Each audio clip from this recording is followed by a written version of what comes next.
de origem desses imigrantes na Europa são Síria, Afeganistão, Paquistão, Iraque e Nigéria. E o motivo dessa migração é a fuga de guerras, violência, pobreza e falta de perspectivas que fazem esses imigrantes não hesitarem na hora de buscar rotas de risco a pé ou pelo Mediterrâneo na busca de uma vida melhor na Europa.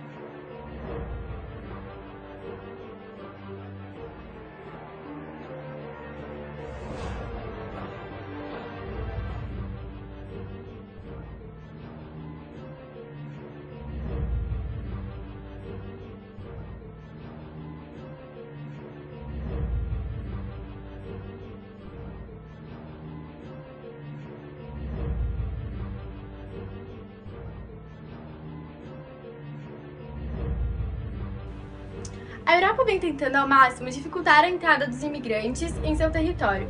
Uma das medidas adotadas é a intensificação do combate a gangues, chamados coiotes, que trazem os imigrantes até o seu território pelo mar.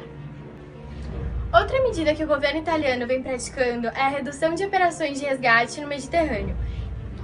Isso ocasionou o aumento das fatalidades, com mais de 2.000 mortos na tentativa de travessia. Na Hungria e no Reino Unido defendem um número limite de refugiados. Dinamarca anunciou em 3 jornais libaneses que eles não estão prontos para recebê-los, então pede para que eles não se encaminhem ao país. Já a Alemanha e a Suécia estão se mostrando muito receptivos aos imigrantes.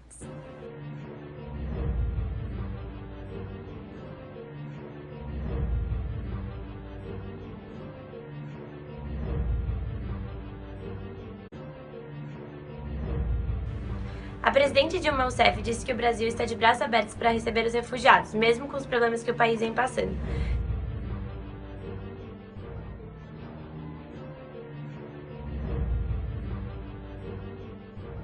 A falta de mão de obra nas lavouras de café provocada pela extinção do tráfico legal de escravos foi solucionada temporariamente pelo tráfico interprovincial e interprovincial, do norte e nordeste ao centro-sul.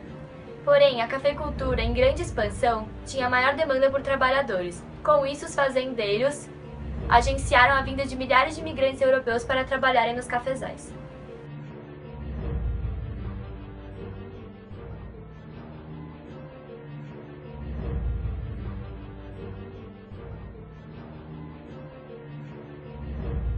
As chamadas áreas novas da lavoura cafeeira no Oeste Paulista firmaram-se após a proibição do tráfico de negros africanos.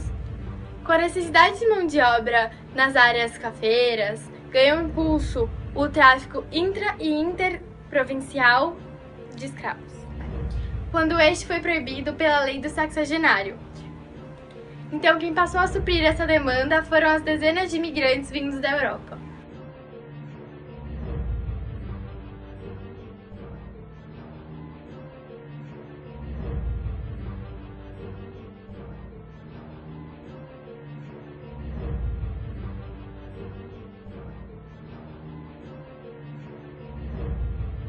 Nas décadas de 1870 e 1880 foram criadas diversas leis abolicionistas. Entre elas temos as leis dos sexagenários, que é a que abolia o trabalho escravo das pessoas que tinham lá mais de 60 anos, mas isso era difícil de acontecer porque eles tinham muitas condições precárias, então eles acabavam morrendo antes. Outra lei é a lei do ventre livre, que ela libertava os filhos dos escravos do trabalho. Por último, temos a Lei Áurea, que foi só assinada em 1888 e abolia definitivamente o trabalho escravo no Brasil. Com a criação dessas leis, o trabalho escravo foi substituído pela mão de obra imigrante. Isso foi feito através do sistema de parcerias, em que os fazendeiros que financiavam as vindas dos imigrantes para cá. Assim, os imigrantes acabavam juntando muitas dívidas e muitas vezes eles nem conseguiam pagar, pelo salário ser muito baixo.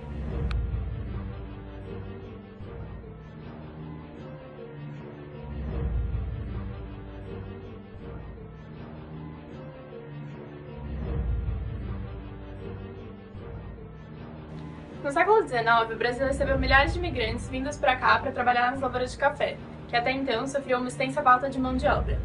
Comparando esse cenário com o cenário atual, podemos apontar que em ambas as situações, os imigrantes viviam com más condições de vida.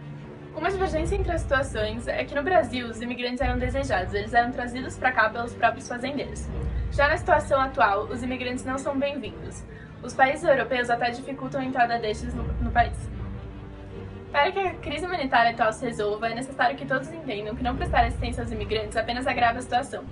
Para resolvê-la, é necessário que todos os países europeus se unam e criem meios de organização e comunicação para distribuir os imigrantes a fim de evitar o superlotamento dos asilos.